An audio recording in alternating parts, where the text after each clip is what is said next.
आज का हम लोग का पहला प्रश्न है, एक वस्तु को उसके 500 रुपए के अंकित मूल्य पर 20% और 15% का दो क्रमिक छूट देने के बाद 100 रुपया में बेचा जाता है। तो 100 रुपया का मान ज्ञात कीजिए। यानी कितना रुपया में बेचा गया ये हम लोग को ज्ञात करना है। जिस वस्तु का अंकित मूल्य 500 रुपया है उस पर दो क्रमागत छूट देने के बाद उसको कितने में बेचा गया ये हम लोग को निकालना है। तो छूट किस पर दिया जा रहा है? एमपी पर, अंकित मूल्य पर, और उसके बाद बेच दिया जा रहा है। कितना छूट दिया जा रहा है? पहला छूट, दूसरा छूट, यानी हम लोग भी दो बार निकालेंगे। पहले 20% का छूट दिया जा रहा है, तो 20% का मतलब कितना होता है? 20% का मतलब होता है 1/5, यानी 5 पर 1 का छूट। 5 पर 1 का छूट देकर के बेचेगा तो कितना में बेच देगा? 4 में। ये पहला छूट हुआ। दूसरा छूट 15%, तो 15% का मतलब होता है 3 पचे 15, 20 पचे 100, यानी 20 के सामान पर 3 का छूट। 20 पर 3 का छूट देकर के बेचेगा तो 17 में बेच देगा। अब यहाँ हम लोग फाइनल एमपी और एसपी निकाल लेंगे। 4 से काटेंगे, 4 पचे 20, कितना आ जाएगा? 50 25, और यहाँ कुछ नहीं तो गुना करेंगे तो 17 ही आएगा। यानी कि एमपी यदि 25 तो विक्रय मूल्य कितना? 17। ये तो वो बात अनुपात में, लेकिन यहाँ कहा जा रहा है कि अंकित मूल्य कितना था? 500 रुपया, और यहाँ हम लोग का अंकित मूल्य कितना है? 25, यानी अनुपात में 25 और एक्यूरेट रुपया में 500, तो 25 अनुपात का मान कितना दे रहा है? 500 रुपया। हम लोग को निकालना है कितना में बेचा गया। तो बेचा तो गया 17 अनुपात में, यानी 17 अनुपात का मान निकालना है। तो 25 अनुपात का मान 500, तो 17 अनुपात का मान कितना? इसके लिए क्या करेंगे? काट देंगे। 25 से कम 25, 25 दूना 50, 20 बचेगा। निकालना है 17 का मान, तो 1 को 17 बनाने के लिए 17 से गुना करेंगे। यहाँ 17 से किए हैं तो यहाँ भी 17 से गुना करना पड़ेगा। तो ये हो गया हम लोग का 17 अनुपात, इधर आ जाएगा 17 दूना 34, 10 क्या रुपया, यानी कितना बेचा गया? 17 अनुपात के मान में, यानी 340 रुपया में सामान को बेचा गया। ऑप्शन नंबर 3 हम लोग का आंसर हो जाएगा।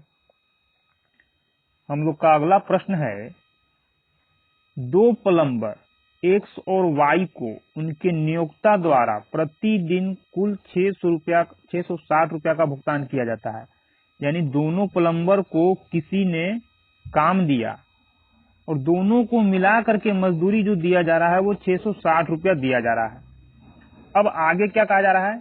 यदि एक्स को भुगतान की गई राशि, यानी वाई को भुगतान की गई राशि, यानी वाई को जितना भुगतान किया गया उसका 120% एक्स को दिया जाता है। एक्स को कितना दिया जाता है? वाई का 120%। तो वही काम हम लोग भी करेंगे। एक्स बराबर क्या? एक्स को कितना दिया जा रहा है? वाई का 120%, यानी 120 बटा में 100। 120% का मतलब ये होता है 120 बटा 100। काट लेंगे, 0 से 0 गया, 6 दूना 12, 5 दूना 10।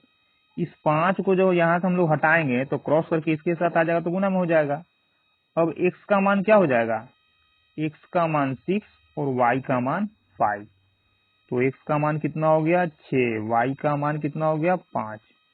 इसमें अनुपात में तो x और y दोनों का टोटल मजदूरी कितना हो जाएगा अनुपात में? 11। जबकि यहाँ कहा जा रहा है कि दोनों को मिलाकर के 660 रुपया का भुगतान किया गया, यानी इसी 11 अनुपात का मान ये 660 रुपया है। तो 11 अनुपात का मान 660 रुपया। क्या निकाला हम लोग को?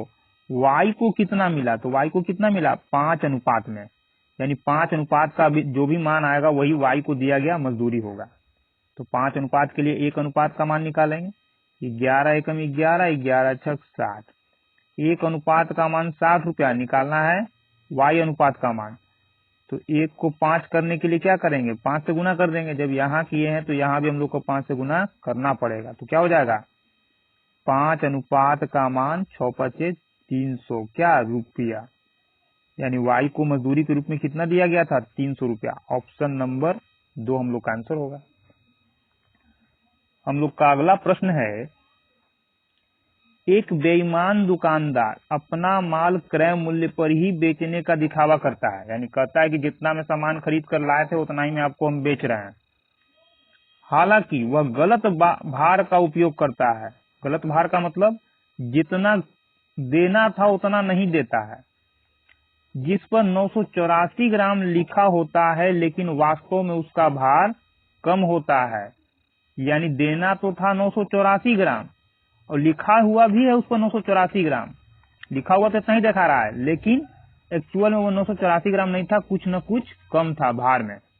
इसके कारण क्या हुआ, गलत भार का उपयोग करके दुकानदार 23% का लाभ प्राप्त कर लेता है। तो प्रयुक्त भार का वास्तविक माप ज्ञात कीजिए। कहने का मतलब यह है कि देना था 984 ग्राम, तो आप ये ज्ञात कीजिए कि ये 23% का जो लाभ हुआ तो किसकी वजह से, यानी 984 ग्राम के जगह पर कितना ग्राम दे करके ग्राहक को चिपका दिया, तो ये निकालना हम लोग को। तो लिखेंगे सबसे पहले सीपी और एसपी। यहाँ हम लोग बात करेंगे लाभ के लिए पहले, तो लाभ जब भी हम लोग का होगा रुपया पर होगा, रुपया से ही लेकर के हम लोग चलेंगे। 23% लाभ का मतलब क्या है, जो सामान 100 में खरीदा गया उसको 23 बढ़ा करके बेचा गया, यानी 123 में।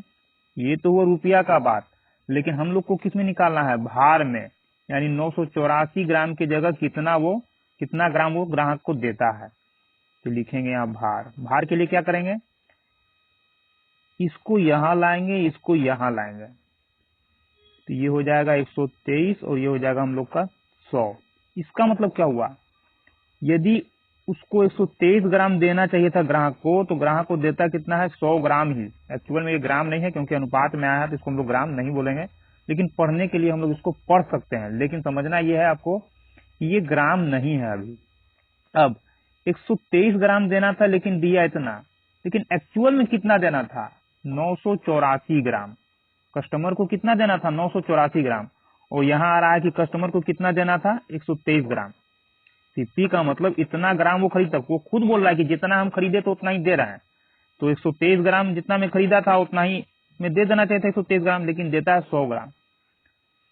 तो इतना देना चाहिए था और ये करा कितना देना चाहिए था, यानी कह सकते हैं कि इसी 123 का मान ये है। तो 123 के अनुपात में 123 अनुपात का मान 984 ग्राम। निकालना क्या है कि कितना ग्राम वो कस्टमर को बेच देता है, तो कितना बेचता है, 100 के अनुपात में। इसी 100 अनुपात का मान हम लोग को निकालना है। इसका जो भी मान आएगा उतना ग्राम वो कस्टमर को दिया होगा। तो सबसे पहले एक अनुपात का मान निकालेंगे। 123 से एक बार में ये चला जाएगा, और ये कितने बार में जाएगा, 12 8 96 3 8 24, 8 बार में। एक अनुपात का मान 8 ग्राम हो गया। निकालना हम लोग को 100 अनुपात का मान। एक को 100 बनाने के लिए 100 से गुना करेंगे, तो यहाँ भी 100 से हम लोग को गुना करना पड़ेगा। तो ये हो जाएगा हम लोग का 100 अनुपात, और 100 अनुपात बराबर 800 क्या ग्राम।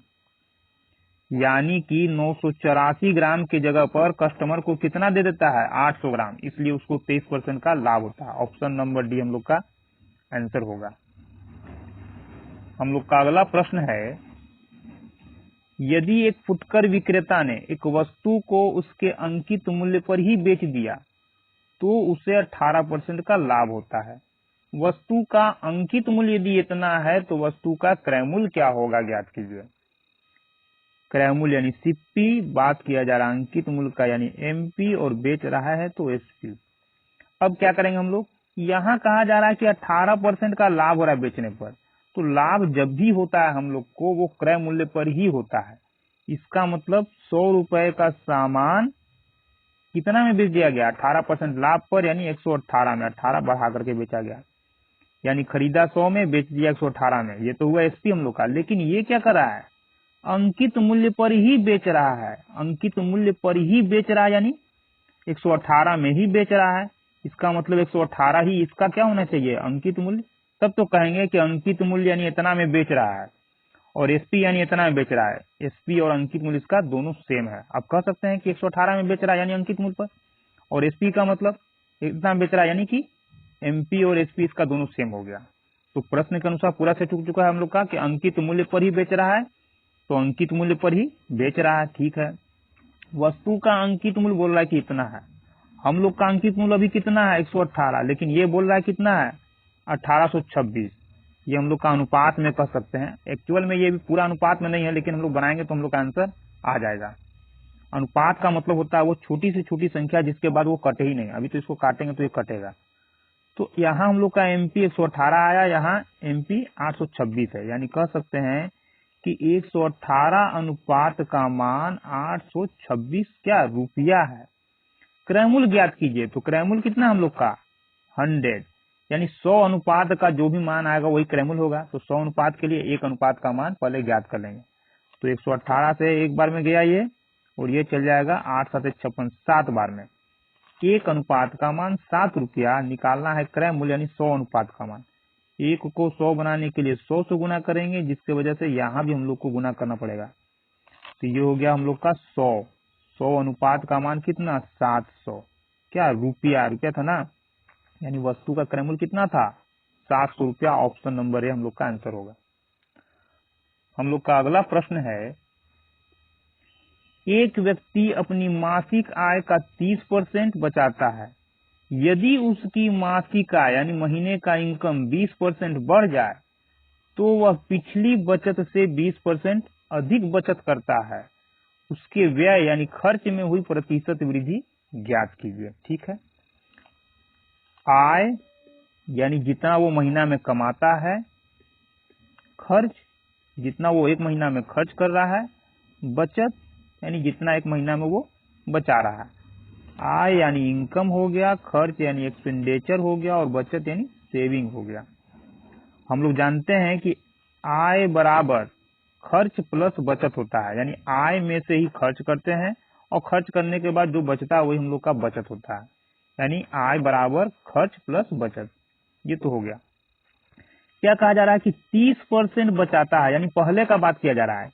वो जितना कमा रहा था उसका 30% बचा रहा है। 30% का बचाने का मतलब 100 में 30, यानी यदि कमाया होगा वो 100 रुपया तो बचा रहा है कितना 30 रुपया।